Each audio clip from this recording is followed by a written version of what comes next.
KPID Talk. Halo pendengar, jumpa lagi bersama saya Heni Firdawati dalam KPID Talk.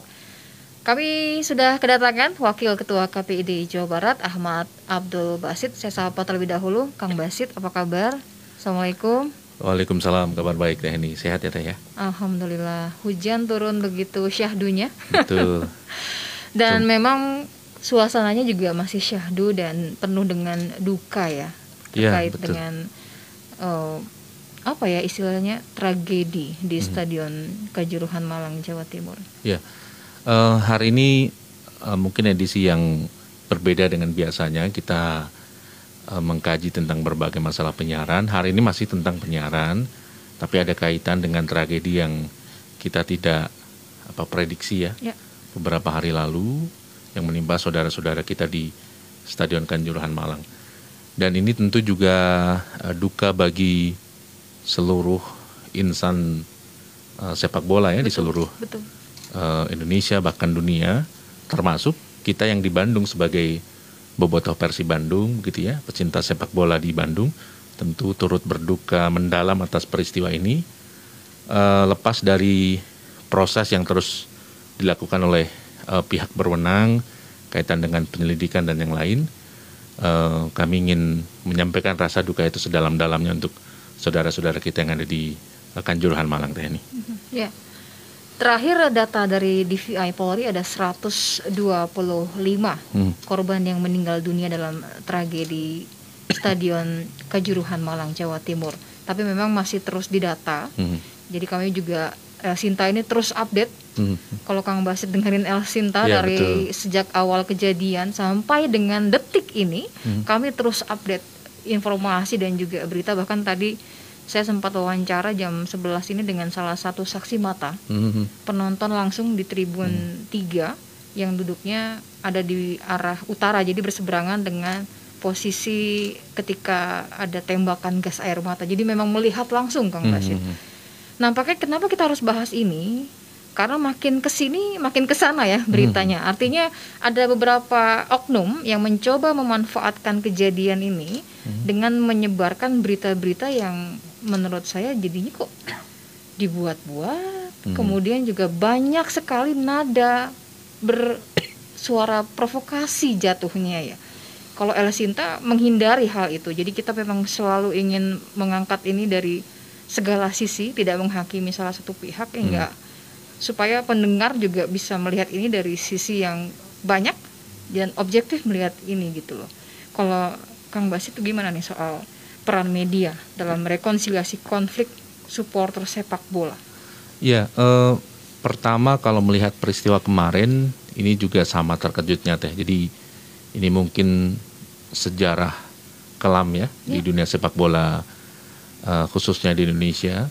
Karena kalau dari berbagai berita tentu kita juga sudah baca bahwa ini mungkin tragedi kedua terbesar ya di dunia. Kalaupun yang pertama itu di Peru itu kan tahun 1960-an lah. Dan hari ini kan kalau dilihat dari eranya kan sudah sangat modern ya. Tentu harusnya ini tidak terjadi. Tapi sekali lagi peristiwanya sudah terjadi. Yang paling penting adalah kita mengambil hikmah, dan saya pikir mungkin terkesan klasik ya mengambil hikmah, kemudian jangan sampai terjadi lagi. Kan hampir setiap peristiwa selalu ada statement begitu. Tapi kita tentu tidak berharap ini terjadi kembali dengan jumlah berapapun. Satu pun sudah terlalu banyak untuk peristiwa tragedi sepak bola semacam ini. Tapi yang sore hari ini kita soroti adalah berbagai hal terkait dengan isu-isu atau berita ini di media. Tentu belakangan ini berkembang tentang konsep-konsep jurnalisme yang kita kenal sebagai peace journalism ya, atau jurnalisme damai. Bagaimana harusnya pemberitaan informasi yang tersebar di media itu mengarah atau berfokus pada rekonsiliasi lah, atau perdamaian atau persatuan, sehingga konflik yang terjadi itu tidak semakin panas, tidak semakin jurang pemisahnya makin jauh karena informasi yang tersebar di media.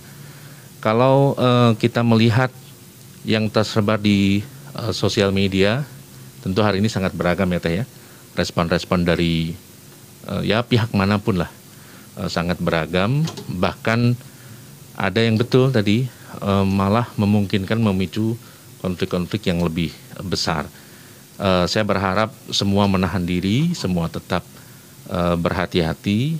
Memang kalau di sosmed itu baiknya kalau paham itu juga menahan diri, kalau nggak paham lebih baik diam gitu ya, karena akan berpotensi untuk menyulut hal-hal yang lain.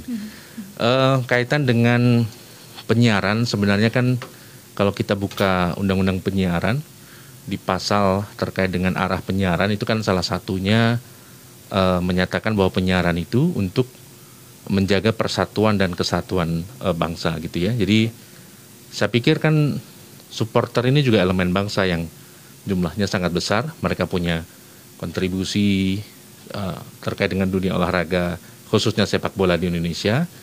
Jadi sudah harusnya kalau melihat ini, peliputan apapun di dunia penyiaran sudah harus berfokus pada kaitan dengan persatuan dan persatuan itu. Di lapangan boleh kita rival dan itu biasa sekali ya. Sepak bola atau olahraga yang lain memang begitu ya, di lapangan ya harus ya rivalitas ada, unsurnya ada pasti. Betul, harus mati-matian berjuang di lapangan betul. gitu. Tapi setelah itu kan semua saudara. Kita publik Bandung sebenarnya cukup terpukul beberapa waktu lalu ya ketika ada satu supporter sepak bola di Bandung yang meninggal dunia, dan ini sekali lagi sangat mengejutkan dan kita harus upayakan bahwa ini adalah yang terakhir, dan media penyiaran saya pikir harus ambil peran dalam posisi ini Teh Heni. Ya. Peran apa yang seharusnya diambil ketika ada konflik, ya salah satunya ini ya yang sedang ya sekarang, konflik yang terjadi ketika pertandingan sepak bola. Kita sih sebenarnya gini ya Kang Basit, mohon maaf kalau saya salah, mohon diluruskan. Kalau bahasanya konflik sebenarnya juga harus diredefinisi, karena belum tentu terjadi konflik sebenarnya gitu. Tapi ini kan memang suasana yang tidak ada yang pernah menduga apakah memang ada penyusup dan lain sebagainya. Kadang media ini berdirinya kadang suka salah tingkah. Kalau saya sebagai jurnalis ya, Kang Basit ya, salah tingkah dalam artian mau menyorot kemana nih arah berita ini sebenarnya. Kalau saya sih, kalau ditanya pribadi, saya akan bilang bahwa kita harus update korban. Itu penting banget. Update korban, yang lukanya berapa, dirawatnya di mana, apakah setelah ini mereka ada santunan, kemudian yang meninggal ini bagaimana, kondisi keluarganya bagaimana. Kalau saya ditanya secara pribadi akan menjawab seperti itu. Tapi tadi kan Kang Basit juga bilang bahwa ada metode jurnalisme yang juga harus dikedepankan supaya pemberitaan mengenai peristiwa ini berimbang jatuhnya di masyarakat.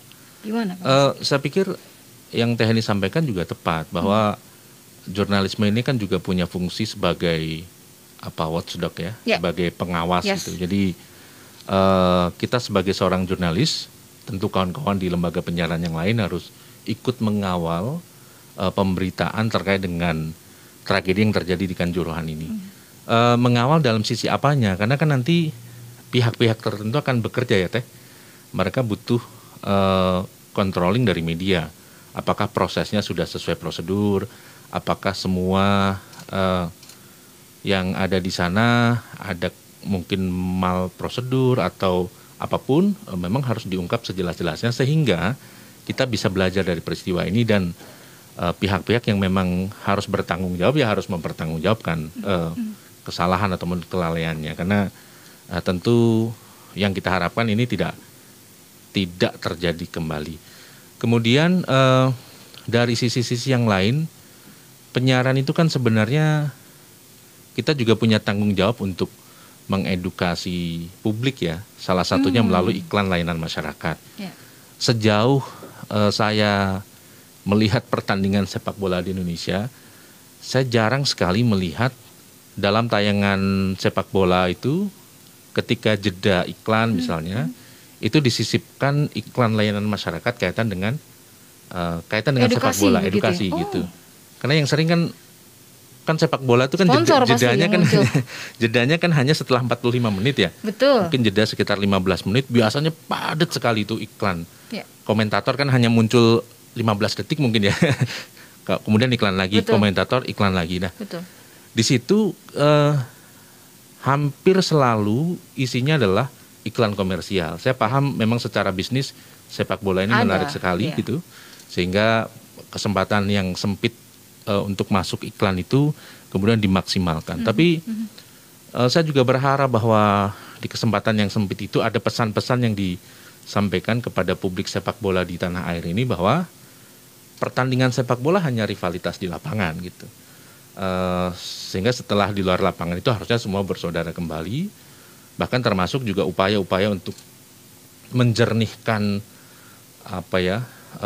berbagai semacam dendam lama gitu mungkin bahasanya, yang mungkin sebenarnya yang sekarang yang beberapa kali terlibat kasus bentrokan dan yang lain itu nggak pernah tahu ceritanya juga, kenapa dulu bisa begini, hanya mungkin mendengar dari teman-temannya sehingga tidak pernah clear persoalan sebenarnya apa. Bahkan lihat dari para tokoh-tokoh supporter kan sebenarnya hanya dari masalah-masalah kecil, dan itu mereka sendiri sudah sepakat untuk tidak mempermasalahkan itu karena itu sudah masalah lama dan sekarang ada hal lebih penting lagi untuk bisa diusung bersama gitu ini. Iya. Mayoritas memang para pemilik klub sepak bola di Indonesia juga bernada sama sih. Rivalitas itu hanya terjadi di 90 menit di lapangan. Iya. Selebihnya ya kita saudara yang memang sama-sama membangun dunia sepak bola di tanah air ini bisa lebih baik lagi ke depannya begitu. Atau mungkin perlu ada aturan ketika ada pertandingan sepak bola nantinya ya Kang Basit ya. Ya semacam tadi ya, harus menyisipkan beberapa ILM yang sifatnya mengedukasi masyarakat, khususnya mereka yang menonton sepak bola dari rumah melalui layar televisi ataupun mendengarkan melalui radio begitu. Atau memang sudah ada aturan itu sebenarnya? Secara khusus dalam pertandingan sepak bola saya lihat sih belum ada secara khusus ya, misalnya pertandingan sepak bola harusnya dalam siarannya seperti apa. Tapi kalau tayangan secara umum kan sudah ada. Tapi saya pikir karena tragedinya juga sudah begitu besar, kami memang berencana di Komisi Penyiaran Indonesia Daerah Jawa Barat itu berencana untuk juga ikut memberikan sumbangsih pemikiran. Di antaranya adalah bagaimana seharusnya teman-teman lembaga penyiaran yang menyiarkan pertandingan olahraga apapun, khususnya sepak bola, itu tidak hanya menjadikan momen ini sebagai hiburan dan bisnis saja, tetapi juga ada momen-momen edukasi di sana. Bentuknya sebenarnya boleh disesuaikan ya, bisa running text, bisa built-in dalam tayangan, bisa ILM, bisa ad-libs yang disampaikan oleh komentator dan banyak hal yang lain, karena kadang kan apa yang disampaikan komentator gitu ya, itu juga ikut mewarnai panasnya pertandingan ya. Dan itu yang kami juga kritisi, lembaga penyiaran baiknya juga memilih komentator-komentator yang secara komentar itu ya netral ya, karena pertandingan itu kan ditonton oleh dua pendukung ya. Betul. Dan keputusan terakhir itu ada pada wasit yang memimpin pertandingan. Soal wasit misalnya membuat kesalahan atau wasit salah dalam mengambil keputusan itu kan itu wajar dalam pertandingan. Bukan berarti kemudian komentator menjudge wasit sehingga akhirnya memicu amarah lain yang muncul di belakangnya gitu teh. Oke. Ya komentatornya juga mundur ya. Saya juga sempat baca beritanya. Iya mundur akhirnya dari ini ya. Akhirnya setelah ada kejadian ini. Ya sebenarnya sih mundur ataupun tidaknya kembali lagi ya, bahwa nampaknya dengan kejadian ini semuanya harus berbenah ya, Bang Basit. Lalu bagaimana dengan tayangan televisi ketika akhirnya terlihat ada bentrok gitu ya antara supporter dengan aparat penjagaan di sana, aparat keamanan di sana? Apakah memang aturannya baiknya dimatikan siaran itu atau gimana sih? Atau gimana ininya? Iya. Memang aturan. Kalau dalam pasal 23 di SPS itu kan lembaga penyiaran dilarang untuk menampilkan tayangan yang bermuatan kekerasan lah. Jadi ketika ada peristiwa semacam itu, memang baiknya itu harus tidak ditayangkan di televisi pada saat kejadian. Karena kalau pertandingan sepak bola kan live ya, sehingga Betul. Kalau pasca pertandingan juga disiarkan secara live itu berpotensi banyak pelanggaran karena tidak bisa di filter oleh internal dulu ya. Apakah di blur, apakah memilih angle-angle yang tepat kan sangat susah ketika live. Maka baiknya memang menghindari tayangan ketika pasca pertandingan itu, sehingga mungkin banyak peristiwa yang akhirnya luput dari siaran pertandingan itu. Karena kan banyak yang nggak ngeh juga ya penonton sepak bola ketika malamnya seolah biasa-biasa saja. Betul, ternyata Persebaya baru saja menang 3-2 atas Arema. Sudah selesai tuh kalau penonton yang di luar Malang ya. Tapi kita akhirnya baru tahu ternyata ada tragedi itu bahkan paginya gitu setelah informasi itu ramai di media sosial, kemudian di media-media mainstream juga muncul, kita baru ngeh kan. Di TV waktu pertandingannya kelihatan baik-baik saja. Karena pas tragedi itu kan setelah pertandingannya ya. Karena memang di pasal 23 disampaikan begitu. Jadi memang aturannya jelas ya, tidak Jelas, boleh ya. menayangkan aksi kekerasan ya. Betul, karena Secara live lagi ya, nggak secara boleh. live. Karena kan tayangan kekerasan itu berpotensi untuk mempengaruhi dan memberikan pendidikan yang kurang baik ya bagi penonton, khususnya di jam-jam di luar jam dewasa. Kalau di jam dewasa secara proporsional masih dimungkinkan ya di atas jam 10 malam itu. Oke. Dan di Indonesia ini yang digemari oleh masyarakat, olahraga itu bukan hanya sepak bola. Atau mungkin kita harus belajar dari beberapa pertandingan olahraga lainnya, Kang Basit. Contohnya mungkin bulu tangkis, IBL juga ya, saya juga nonton nih, basket gitu ya. Yang ya mungkin juga beda ya pangsa pasarnya, kemudian juga target penontonnya dan lain sebagainya begitu. Tapi nampaknya memang bisa ya kita coba ramu supaya semua olahraga ini punya nuansa yang menyenangkan lah ketika mereka akhirnya melakukan pertandingan gitu. Iya. Kang Basit punya pandangan apa nih mengenai hal ini? Memang sepak bola ini kalau beberapa tokoh saya pernah ikuti komentarnya itu kan sepak bola ini dianggap bukan milik kita karena secara prestasi kan sebenarnya tidak terlalu baik.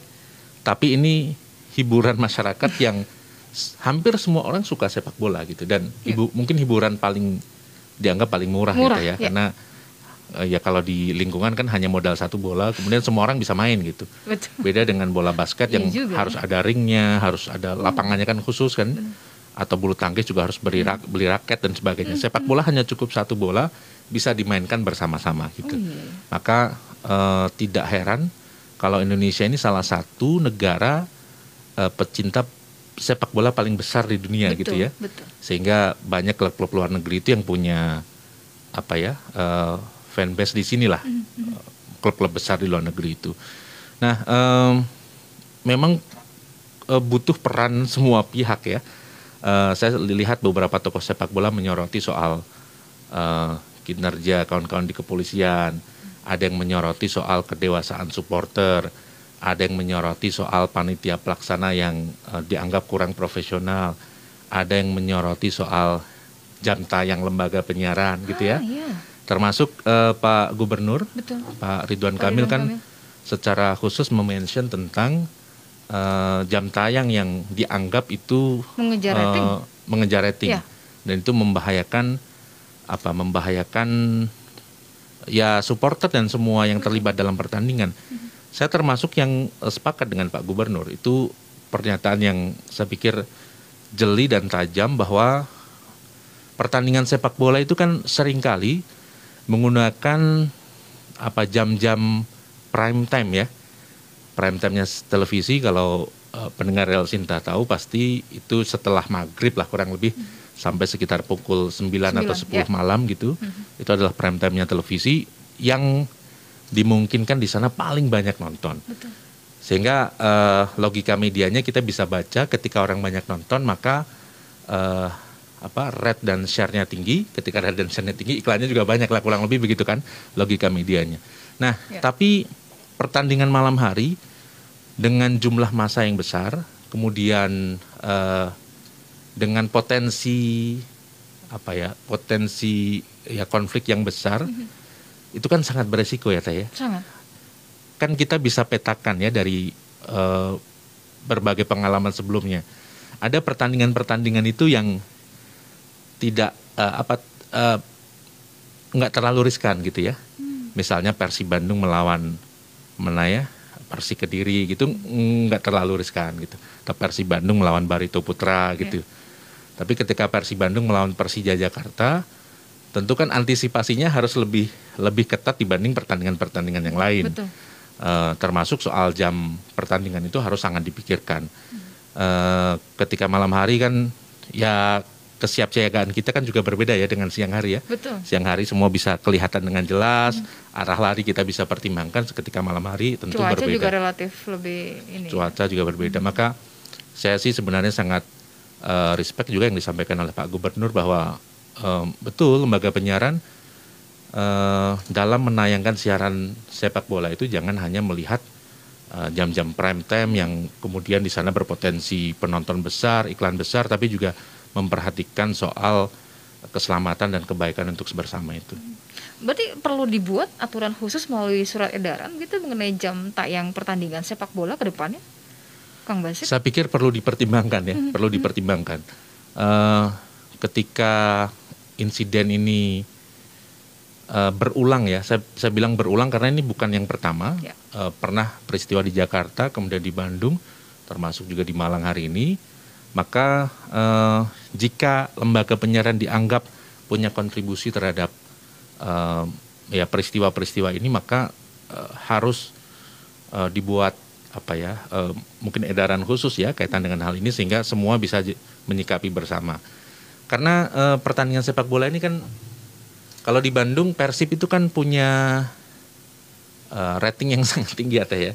Mungkin Teh Heni dan teman-teman di Helsinta juga sangat paham bahwa ketika kita bahas tentang Persib, interaksinya itu berbeda dengan bahas topik-topik yang lain. Kecintaan terhadap klub sepak bola ini sangat tinggi. Tapi tentu kita juga sering berpikir bahwa membuat semuanya baik-baik saja itu juga lebih penting dibanding hanya melihat interaksi, kemudian rating dan share itu tinggi di perusahaan media kita. Dan itu tidak mudah. Nggak mudah. Dan kita nggak sendirian. Jadi ketika kita hari ini memilih topik peran media penyiaran, peran lembaga penyiaran, artinya kan kita bukan satu-satunya. Betul. Kita melengkapi peran-peran yang lain. Berarti di sana ada peran negara, peran pemerintah, peran supporter, peran masyarakat, macam-macam. Dan lembaga penyiaran satu di antara yang harusnya ambil peran dalam tragedi ini. Kang Basit, tidak ada yang salah sebenarnya ya dengan mengejar rating. Tidak ada yang salah kan sebenarnya. Itu kan ya selama tidak mengesampingkan hak-hak publik yang lain gitu lah ya. Nah itu dia. Berarti harus keluar indikator setelah ini. Betul. Apa yang disebut dengan supaya dapat rating bagus hingga akhirnya dipilihlah jam tayang yang prime time begitu. Berarti kan harus keluar ya indikatornya. Betul. Ya. Dengan catatan begitu A, B, C, D seperti itu. Berarti memang perlu ada semacam ya karena ini memang media nasional juga ya yang berperan ketika itu. Tapi kalau Persib yang main juga kan media lokal banyak juga ya yang meliput begitu. Nampaknya juga ini akan jadi pekerjaan rumah KPID Jawa Barat supaya saat mereka menyiarkan pertandingan sepak bola ya saya kepikirannya gini nih Kang Basit ya. Aduh maaf kalau saya salah. Perlu nggak sih harus ada semacam ya boikot aja kalau memang akhirnya jam tayangnya tidak sesuai dengan beberapa faktor keamanan gitu. Boikot saja, tidak perlu ditonton, tidak perlu disiarkan. Itu memungkinkan tidak sih yang semacam itu? Kita bicara media lokal ya, maksudnya. Kalau saya lihat teman-teman Bobotoh itu pernah melakukan hal-hal demikian, tapi bukan boikot pada nonton Persibnya, tapi lebih pada tidak datang ke stadion gitu ya. Jadi ada upaya-upaya untuk tidak memberikan dukungan secara langsung di stadion karena ya berbagai keluhan yang mereka rasakan soal misalnya tiket, soal tiket yang sulit untuk didapatkan versi teman-teman Bobotoh ya. Kemudian mereka akhirnya membuat gerakan-gerakan untuk tidak datang ke stadion. Oh, bentuk boikotnya begitu, tidak datang ke. Begitu. Oh, okay. Tapi kalau lembaga penyiaran, saya pikir mungkin, karena begini, sebenarnya kan gerakan untuk membuat media penyiaran itu sehat kan ada dua pilihan. Satu adalah mengedukasi lembaga penyiarannya, kedua adalah mengedukasi masyarakatnya. Nah, salah satu gerakan mengedukasi masyarakat itu adalah jangan nonton tayangan yang tidak sehat gitu. Karena semakin tayangan itu ditonton, kan semakin termonitor bahwa tayangan itu banyak yang nonton. Sehingga indikatornya bahwa kalau ini banyak yang nonton berarti masyarakat suka gitu. Sehingga mereka terus berproduksi program-program semacam itu. Tapi kalau tidak ditonton maka berarti program ini kan nggak berjalan atau tidak disukai sehingga akhirnya tidak dilanjutkan. Karena seringkali kan begitu ya Teh, indikator-indikator pengelola program siaran itu khususnya di televisi itu adalah soal program ini ditonton apa enggak gitu. Kalau nggak ditonton mereka nggak dilanjutkan. Padahal banyak juga program bagus-bagus itu secara mungkin rating gitu bahasanya ya, itu kecil gitu atau menengah gitu. Maka hari ini saya juga mengajak gitu saudara-saudara saya yang di Bandung, ayo mulai kita pilah dan pilih tontonan kita. Jadi kalau tontonan itu baik, silahkan ditonton. Kalau tidak baik, baiknya dimatikan saja televisinya. Karena nanti biar termonitor bahwa ternyata publik nggak suka dengan ini, sehingga mereka memperbaiki tayangannya gitu. Oh, jadi lewat situ jalurnya ya. Salah satunya begitu. Mengandalkan penonton untuk bisa lebih cerdas memilih tontonan begitu ya. Oke. Ini saya mau curhat sedikit nih Kang Basit, boleh ya? Yap. Tahun 90-an saya termasuk anak tanggung yang tiba-tiba suka dengan sepak bola. Karena apa? Karena lembaga penyiaran ketika itu membuat sebuah konsep pertandingan sepak bola yang luar biasa. Jadi beberapa hari sebelum ada pertandingan sepak bola, itu di televisi, di radio muncul talk show yang menampilkan para pemain kedua kubu. Kemudian juga komentatornya yang tidak berpihak pada salah satu kubu begitu. Di situ saya suka sekali karena saya lihat ini orang-orang cerdas banget ya. Mereka nggak hanya bicara soal sepak bola, tapi mereka bicara soal strategi di lapangan, hal-hal yang saya tidak dapatkan di sekolah gitu ya. Di situ banyak banget edukasi yang saya dapatkan. Saya perempuan loh, saya perempuan dan tiba-tiba saya tergerak hatinya untuk wah ini keren nih. Dan ketika itu sudah masuk ke jiwa saya gitu ya, edukasi semacam itu, saya nonton sepak bolanya, beda rasanya, menyenangkan gitu loh. Bahkan ketika sudah selesai gitu ya, itu ada lagi tuh talk show-nya tuh. Kang Basit mungkin pernah inget ya dulu di zaman-zaman 90-an. Saya pernah tuh nonton beberapa tayangan televisi semacam itu. Sekarang udah nggak ada ya? Atau gimana? Ada pergeseran cara-cara menyiarkan pertandingan sepak bola atau gimana sih Kang Basit? Ya, saya pikir tipe-tipe penonton sepak bola seperti Teh ini kan harus dijaga ya. Jangan sampai kecewa terhadap sesuatu yang sudah digemari, dianggap memberikan pendidikan, informasi pada kita, kemudian jadi benci, jadi nggak nonton gara-gara kesalahan-kesalahan orang-orang tertentu dalam mengelola sepak bola gitu ya. Karena kan kita berharap bahwa nonton sepak bola itu kan juga salah satu bagian dari hiburan ya. Saya ngomong begini nih, saya kan juga bagian dari orang yang sangat mencintai sepak bola, khususnya Persib Bandung gitu ya. Bobotoh ya. Saya ikut sedih sebenarnya ketika nonton Persib terus kalah tuh, saya ikut sedih juga. Ada rasa itu ya. Ada rasa itu ya. Bahkan di pertandingan-pertandingan besar saya juga suka menyaksikan langsung di stadion, bahkan keluar kota dan yang lain. Nah, kemarin saya tuh sudah sempat berencana untuk ngajak anak saya yang masih kecil 5 tahun itu untuk nonton ke stadion. Wah, saya udah punya cita-cita nih, anak saya kalau udah agak gede dikit saya bawa ke stadion lah, pokoknya harus nonton Persib. Saya udah gitu tuh. Tapi ketika ada beberapa tragedi, bahkan sebelum Malang itu sudah akhirnya berpikir ulang ya, ulang, termasuk akhirnya dengan keluarga kan wah janganlah kalau begini kan jadi. Nah, kita kan berharap bahwa pertandingan sepak bola itu bukan sesuatu yang menakutkan untuk siapapun. Jadi orang datang ke stadion itu nyaman, aman, memang perlu kontribusi oleh banyak pihak ya untuk menciptakan kondisi-kondisi itu. Dan informasi yang lengkap, tidak hanya nyari bombastisnya saja, itu juga penting tentang sepak bola. Betul. Komentator yang berimbang, komentator yang juga paham pertandingan, juga komentator yang paham tadi siaran jurnalisme damai ya, yang tidak memicu konflik dalam itu, saya pikir sangat penting untuk kita juga hadirkan bersama-sama gitu Teh. Oke. Saya bacakan pertanyaan yang masuk via WA dari Pak Sony. Harus gimana sih langkah radio berita seperti El Sinta ini bisa mengedukasi masyarakat di bidang olahraga agar pecintanya juga tidak membabi buta, tidak menerima kekalahan, agar yang menang menghargai yang kalah dan yang kalah juga tidak merajalela.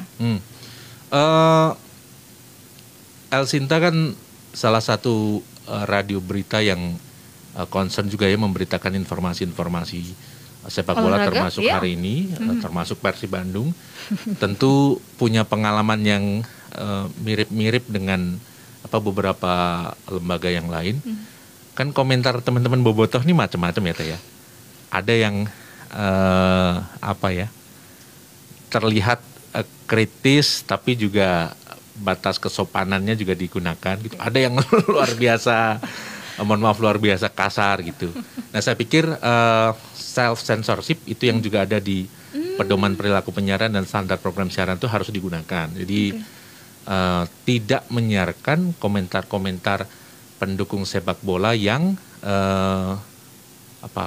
bernada kasar, provokatif ya? Itu tidak disiarkan. Penting, ya? Penting sekali karena kan itu akan memicu teman-teman yang lain ya. Kalau kita sudah siarkan 1 atau 2 komentar pendengar yang provokatif dengan kata-kata kasar itu, pasti pendengar lain juga termotivasi untuk ikut mengomentari hal yang sama gitu. Bahkan beberapa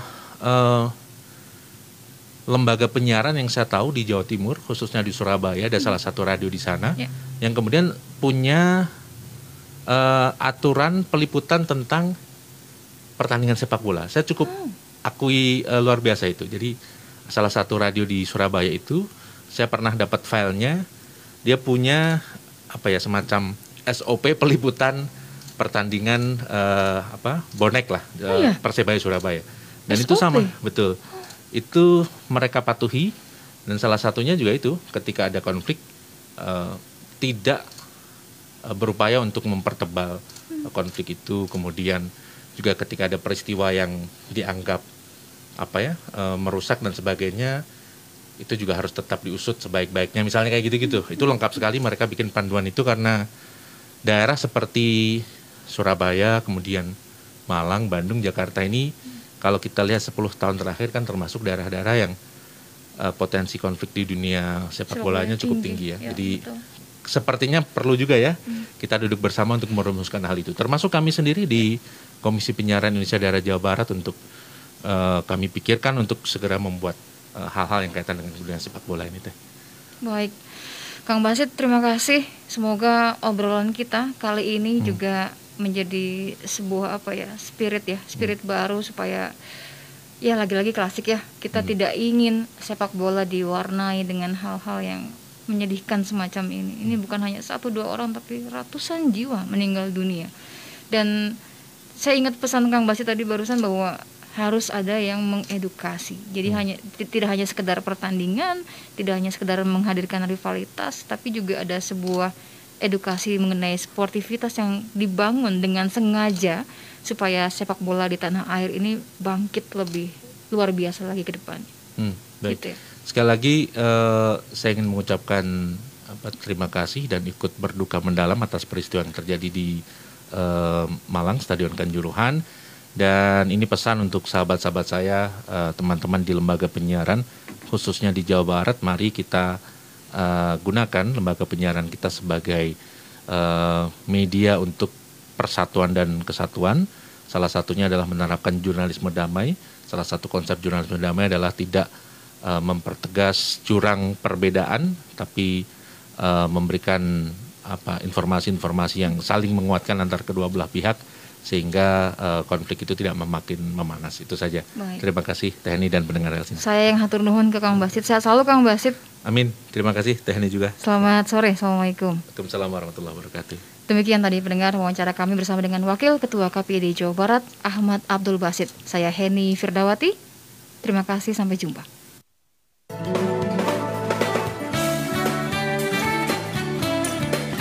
KPID Talk.